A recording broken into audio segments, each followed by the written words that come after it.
Sana wana na binti za Mungu na kusalimu katika jina la Yesu.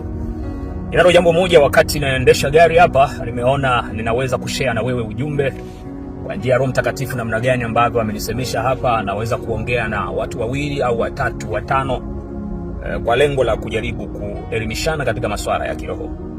Kwanza kabisa, tumeona jinsi ambavyo ulimwengu unavyozidi kuelekea kwenye utimilifu wa wakati wa siku za mwisho. Vifo vimeongezeka kupita maelezo. Watu wanakufa kana kwamba wanakufa wanyama, maelfu na maelfu kwa siku. Miji inaharibika kila siku, mambo yamekuwa ni magumu, hatari za maisha kila sehemu mambo yameharibika. Kuna taarifa nzito zenye maumivu na kusononesha, huzuni, hofu, mashaka kila sehemu kubwa. Sasa hii yote inaashiria tunaelekea mwisho wa wakati. Lakini kuna vifo ambavyo vinatokea vya watu maarufu sana. Moja ya kifo ambacho kimetokea masaa machache yaliyopita ni ya mwimbaji wa nyimbo za Injili, anaitwa Irene. Nadhani kama ukumfuatilia sana, lakini ndio huyu hapo umemuona. Huyu dada ni mwimbaji wa nyimbo za Injili. Nadhani ni wale waimbaji wa nyimbo za Injili wa kizazi kipya. Kizazi kipya, Gen Z hii, namna ya mziki wake na nini, lakini ni mwimbaji wa nyimbo za Injili. Na kiukweli mtu ambaye unamfahamu au ambaye anaonekana kwenye social media kwa macho yako unamfahamu, akishaondoka kwenye ulimwengu, maana yake huwa inafikirisisha, inakufanya ufikiri kwa kina, utafakari. Na anapoondoka ama anapokufa mtu ambaye anafahamika, Mungu huwa anahusisha kuzungumza na watu kwenye mioyo yao. Kwa hiyo Mungu anaporuhusu vifo vya watu maarufu, kwa sehemu kubwa huwa vinagusa jamii. Ni kama taarifa ambayo Mungu huwa anaituma kwa watu walio hai, wajaribu kutafakari maisha yao na mwisho wao. Kwa hiyo kifo cha huyu binti ambaye ni mwimbaji wa nyimbo za Injili Irene kimeshtua watu wengi, kwa sababu kimekuwa ni cha ghafla. Lakini kwa nini watu wanasikitika sana? Moja, wengi wanaumia kwa sababu ya muonekano wa huyu binti, anavyoonekana, kama unavyoona hapo anavyoonekana.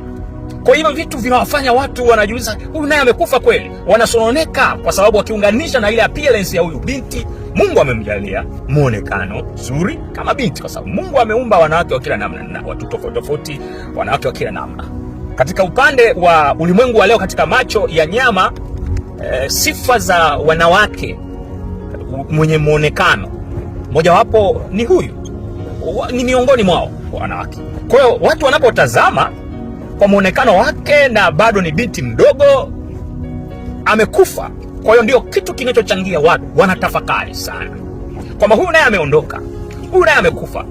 Lakini jibu ambalo natamani nikwambie wewe ambaye umesikitika na umeshtushwa na kifo hiki, Mungu anaporuhusu vifo vya watu wanaojulikana, ni taarifa ambayo Mungu anazungumza na watu walio hai, ni wewe na mimi.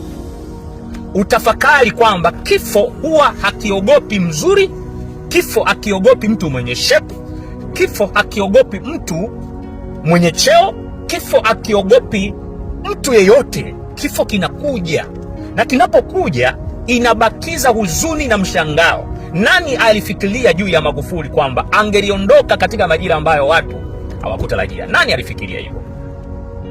Manake hakuna mtu aliyefikiria kama Magufuli ataondoka, na wengine wakajaribu kuomba kwamba labda Magufuli ataamka. Yani ilikuwa kama mzaha kwamba ameondoka, ilikuwa kama mzaha. Lakini Magufuli leo hayupo kabisa, na imekamilisha miaka kadhaa wa kadha. Kwa hiyo nataka nikuambia jambo moja, mtu wa Mungu. Vifo vinapotokea vya watu maarufu ni taarifa, ni kengele inayotujulisha watu wa Mungu tulio hai tufanye matengenezo kwenye maisha yetu, tujipeleleze.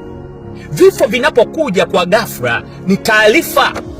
Inatakiwa sisi tulio hai tujiandae kwamba kifo hakigongi hodi, kifo kinakuja tu kwa wakati wote. Hasa mwangalie binti kama huyu, na inasemekana kuwa alikuwa anajiandaa kwenda kuolewa. Ndo alikuwa anaelekea kwenda kuolewa, nadhani ndani ya mwaka huu ilikuwa inatakiwa afunge ndoa. Kwa hiyo na mipango mbalimbali, lakini kifo kimekatisha ndoto za mwanaume na ndoto za huyu binti. Kifo kimekatisha ndoto zake binti huyu. Kwa hiyo ni huzuni kwa wapendwa, ni huzuni kwa watu ambao walikuwa wanamfuatilia, ni huzuni kubwa sana. Na hizo huzuni, pamoja na kwamba tutalia, wataomboleza, watalia kwa nguvu, lakini hakuna atakayemwamsha, hakuna atakayeweza kumwamsha binti huyu. Amelala. Muonekano wake tayari umepita, umeondoka. Wamekuwepo watu wengi ambao ni wenye wazuri, wenye mionekano mizuri, lakini wameondoka. Walikuwepo akina Kanumba, wameondoka.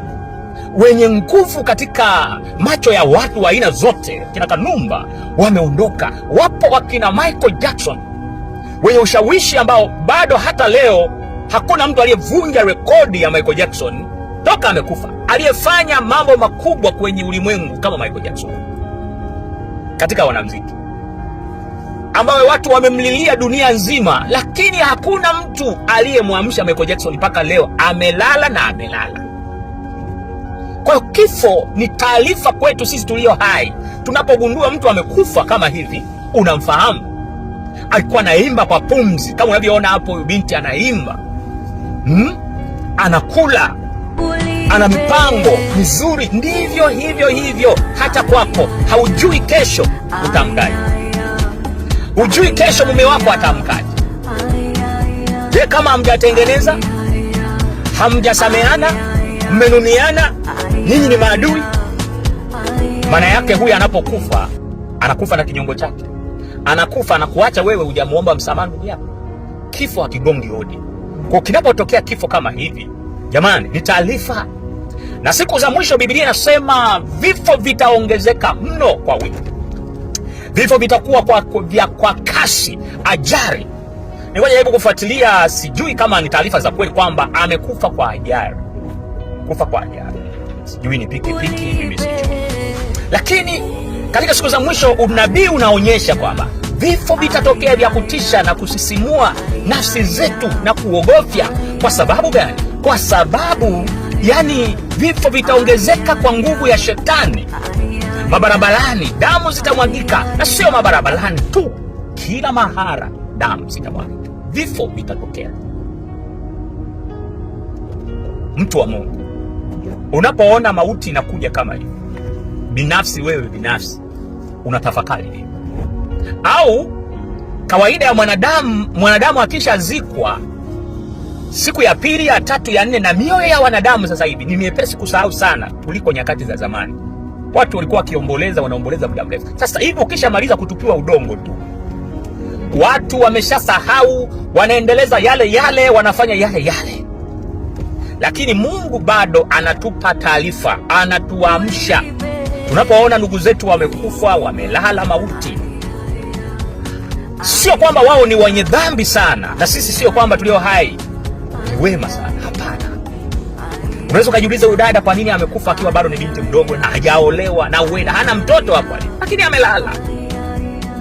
amelala mauti na amenyamaza, hana mtoto.